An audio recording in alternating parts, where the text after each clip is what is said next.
நடிகை நயன்தாரா அவர்கள் வந்து ஒரு ஆங்கில ஊடகத்துக்கு பேட்டி கொடுக்கும்போது ஒரு முக்கியமான ஒரு விஷயத்தை வந்து கோட் பண்ணியிருக்காங்க. அவங்க நிறைய விஷயங்கள் பேசியிருக்காங்க, அவங்களோட சினிமா கேரியர் அந்த விஷயங்களை நம்ம விட்டுறலாம். இங்கே சைக்காலஜிக்கலாக, அதாவது உளவியல் ரீதியாக ஒரு விஷயத்தை வந்து அவங்க வந்து ப்ரொவோக் பண்ணுறாங்க.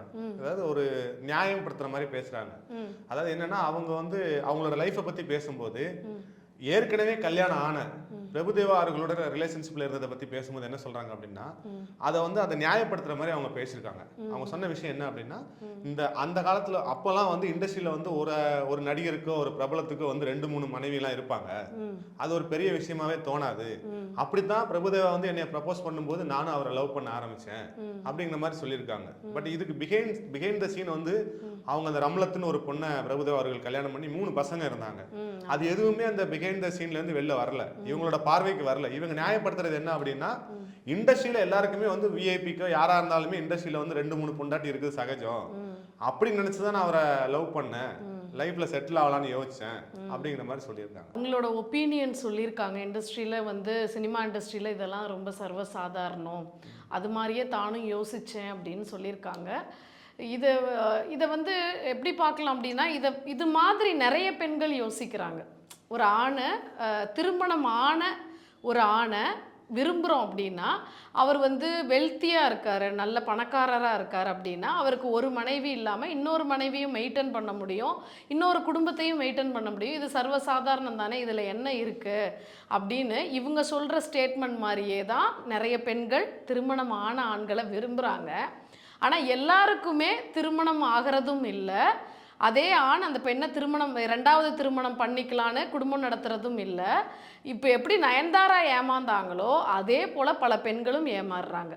ஆணுடைய மனசு எப்படி இருக்கும் அப்படின்னா, தன்னுடைய குடும்பம், தன்னுடைய மனைவி, அதாவது இரண்டாவது மனைவின்னு எல்லாருமே ஒரு குடும்பம் வச்சுக்கிறதெல்லாம் கிடையாது. யாரோ ஒரு 1000ல் ஒருத்தர் இல்லை 100ல் ஒருத்தர் வந்து ஒரு விஐபியாக இருக்காங்க, எனக்கு இன்னொரு மனைவியும் ஒரு துணை தேவைப்படுது, கடைசி காலம் வரைக்கும் எனக்கு 2 துணைகள் வேணும் அப்படின்னு நான் ரொம்ப வசதியாக இருக்கேன், என்னால் வந்து அதை மெயின்டைன் பண்ண முடியும்னு வச்சுக்கலாம். அவங்க சொல்கிற ஸ்டேட்மெண்ட் கரெக்டு தான்.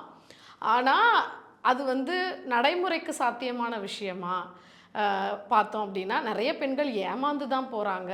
அது மட்டும் இல்லாமல் அந்த முதல் மனைவிக்கு தான் நிறைய வந்து சட்டம் சாதகமாக இருக்குது. ஸோ அந்த சட்ட ரீதியாக அவங்க போகும்போது அது சக்ஸஸ் ஆகிறதில்ல.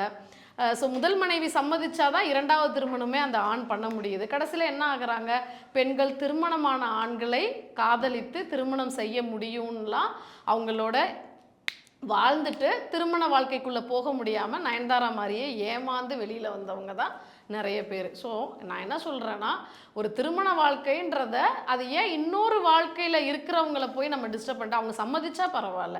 ஸோ சம்மதிக்காமல் ஒரு பெண்ணை கஷ்டப்படுத்தி அந்த குடும்பத்தை கலைச்சி இன்னொரு திருமணம் செய்கிறதுன்றது அது உங்களுக்கும் நிம்மதி கிடையாது, அந்த குடும்பத்துக்கும் நிம்மதி கிடையாது.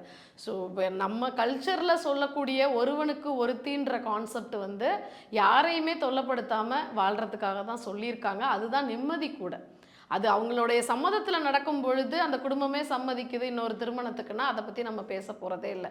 ஒருத்தரை கஷ்டப்படுத்தி அவங்க நிம்மதியை இழக்க வச்சு தன்னுடைய வாழ்க்கையை வந்து அழகுபடுத்திக்கிறது நிரந்தரமானது இல்லை, அது சந்தோஷமானதும் இல்லை. அது வந்து ஒரு ஏமாற்றத்தில் தான் முடியும்னு இந்த இடத்துல சொல்கிறேன். அவங்க நியாயப்படுத்துறதுக்கு தன்னுடைய தவறை நியாயப்படுத்துறதுக்கு ஒரு கான்செப்ட் ஸ்டேட்மெண்ட் சொல்லியிருக்கலாம், பட் அது எல்லாருக்கும்லாம் ஒத்து வராது.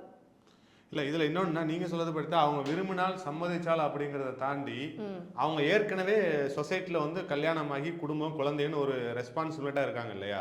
பட் அவங்களோட வாழ்க்கையை நீங்கள் கன்சிடர் பண்ணாமலே வந்து அவங்க விரும்பினா அவங்க சம்மதிச்சா ஓகேங்கிறது எப்படி நம்ம ஏற்றுக்கூடிய விஷயமா இருக்கு? இல்லை, அதாவது நான் எதே மாதிரி ஒரு எக்ஸாம்பிள் அதை சொன்னேன் அப்படின்னா, முதல் மனைவிக்கு திருமணமாகி குழந்தை இருக்காது, இல்லை முதல் மனைவிக்கு வேற ஏதாவது ஹெல்த் இஷ்யூஸ் இருக்கும்.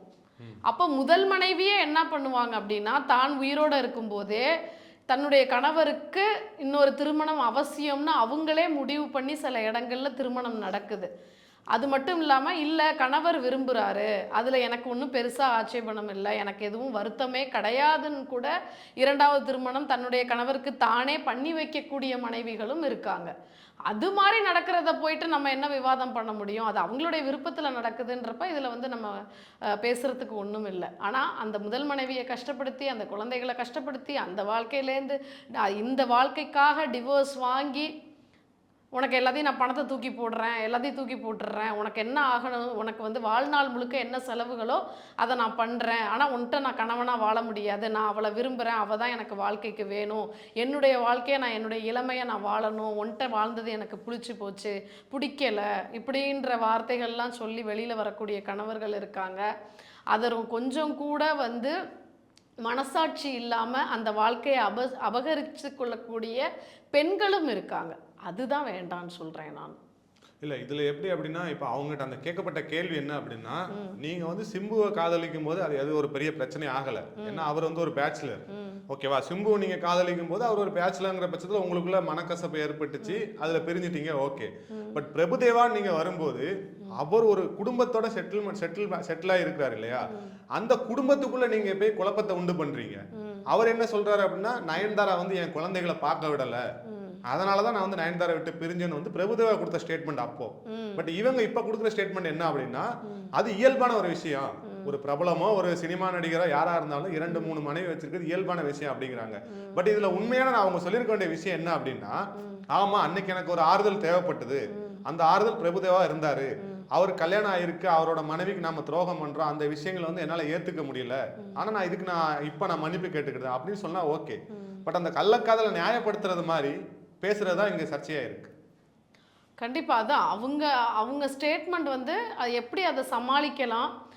இப்போ வந்து நல்ல ஒரு ஸ்டேட்டஸ்க்கு வந்துட்டாங்க, நிறைய அவங்களுக்குன்னு குடும்பம் ஆயிட்டு அதை எப்படி நியாயப்படுத்தி பூசி மொழுகலாம் அப்படின்னு சில விஷயங்கள் பேசியிருக்காங்க. பட் அதான் நான் அது வந்து இயல்புக்கு ஒத்து வராத ஒரு ஸ்டேட்மெண்ட். அதை தான் நானும் சொல்கிறேன். கண்டிப்பாக அது வந்து அவங்களுடைய சுயநலத்துக்காக தான் அவரை வந்து அவருடைய வாழ்க்கையை அபகரிச்சிருக்காங்க. அவர் என்னதான் ஒரு ஆண் விரும்பினாலும் இவங்க சுயநலமாக தனக்கு அவர் தான் வேணும், அவர் ஒரு குடும்பமாக இருந்தான்னா, அவருக்கு குழந்தைகள் இருந்தான்னா, ஏதாவது ஒரு விஷயத்தை காமிச்சோ அவரை மயக்கியோ இல்லை வந்து சம்வாட் பணம் காசு நான் வந்து ஒரு ஃபேமில் இருக்கேன் அப்படின்ற விஷயங்கள் காமிச்சு வெளியில் கொண்டு வர தான் பார்த்தாங்க. அவரை மேரேஜ் பண்ணலான்னு தான் பார்த்தாங்க. ஆனால் இறுதியாக என்னென்னா அவருடைய மனைவிக்கு தான் அது சாதகமாக முடிஞ்சது. ஏன்னா குழந்தைகள் இருக்காங்க, சட்டம் எல்லாமே அவங்களுடைய மனைவிக்கு சாதகமாக இருந்தது. ஸோ மனைவி சம்மதிக்காமல் இந்த திருமணத்தை அவர் பண்ண முடியாதுன்றதுனால இறுதியாக பிரபுதேவாவும் என்ன பண்ணிட்டாருன்னா மனைவியோட லாக் ஆகிட்டார். ஸோ அப்படி தான் அந்த விஷயம் முடிஞ்சிச்சு. இல்லை அந்த நல்லா போயிட்டு இருந்த ஒரு குடும்பத்தை வந்து அவங்க மனைவி வந்து விவாகரத்து பண்ணி இப்போ பிரிஞ்சு போயிட்டாங்க. இப்போ அவர் வந்து இன்னொரு கல்யாணம் பண்ணியிருக்காரு. அவங்களுக்கு ட்ரீட்மெண்ட் எடுக்க வந்த வேற ஒரு பொண்ணை தான் இப்போ அவர் கல்யாணம் பண்ணியிருக்காரு. அப்போ இந்த இடத்துல வந்து ஒரு குடும்பத்தை பிரித்து அந்த குடும்பத்தை வந்து தனிமைப்படுத்துறதுக்கு நயன்தாரா ஒரு காரணமாக இருக்காங்களா? அந்த குற்ற உணர்ச்சி கூட இல்லாமல் வந்து அந்த கள்ளக்காதலை நியாயப்படுத்துறதா இப்போ இங்கே கேள்வியாக இருக்கு. இல்லை இது நயன்தாராவுக்கு வந்து ரொம்ப வருஷத்துக்கு முன்னாடி நடந்த சம்பவம், அதை திருப்பியும் இதை இப்போ பேசிகிட்டு இருக்காங்கனாலும் இதை நயன்தாரா மட்டுமே காரணம்னு நம்ம சொல்ல முடியாது இந்த இடத்துல. இது வந்து நயன்தாரா பேசின விஷயங்கள் தான். நேத்து அவங்க கொடுத்த ஒரு ஆங்கில நாளிதழ் பேட்டிக்கு அவங்க கொடுத்துருக்காங்க. இங்க என்ன கேட்க வர கேள்வி, பொதுமக்கள் கேட்கிற கேள்வி என்ன அப்படின்னா, ஒரு தப்பு செஞ்சிட்டீங்க அதை வந்து நியாயப்படுத்துறது எப்படி சரியாகும் அப்படிங்கிற மாதிரி கேட்கறாங்க. அதுதான் இப்ப சர்ச்சையாயிருக்கு. நம்ம அதை அதாவது ஆரம்ப காலகட்டத்திலே பாத்தீங்கன்னா இப்ப நயன்தாரா மூலமா தான் அவங்க வீட்டுல அந்த சர்ச்சைன்றது ஸ்டார்ட் ஆனது. அதாவது பிரபுதேவாவுக்கும் அவருடைய மனைவிக்கும் முதல்ல பிரச்சனைன்றது ஸ்டார்ட் ஆனது இப்படி தானே ஆரம்பிச்சிருக்கோம். அதுக்கப்புறம் அவங்களுக்குள்ள எப்படி ஒரு சமாதானம் சந்தோஷம், அதாவது உலகத்துக்கு அவர் மனைவியோட சேர்ந்துட்டாரு அப்படின்னு இருந்தது. இன்னைக்கு என்னன்னா அதே மனைவி அவரை டிவோர்ஸ் பண்ணிட்டு இப்போ இவர் இன்னொரு திருமணத்துலையும் போயிட்டாரு, இன்னொரு பெண்ணையும் திருமணம் செய்துட்டார். ஸோ ஆரம்பத்தில் எதனால் பிரச்சனை அப்படின்னு பார்த்தீங்கன்னா நயன்தாரா என்ட்ரி ஆனதுனால வந்த பிரச்சனைகள் தான் இவ்வளவும். அப்புறம் அந்த வாழ்க்கை அவங்களுக்கு சந்தோஷமாகவும் இருந்திருக்காரு, அதுலேருந்து பிரிஞ்சிருப்பாங்க. ஆனால் இதை நியாயப்படுத்துறதுன்றது நியாயமே இல்லை.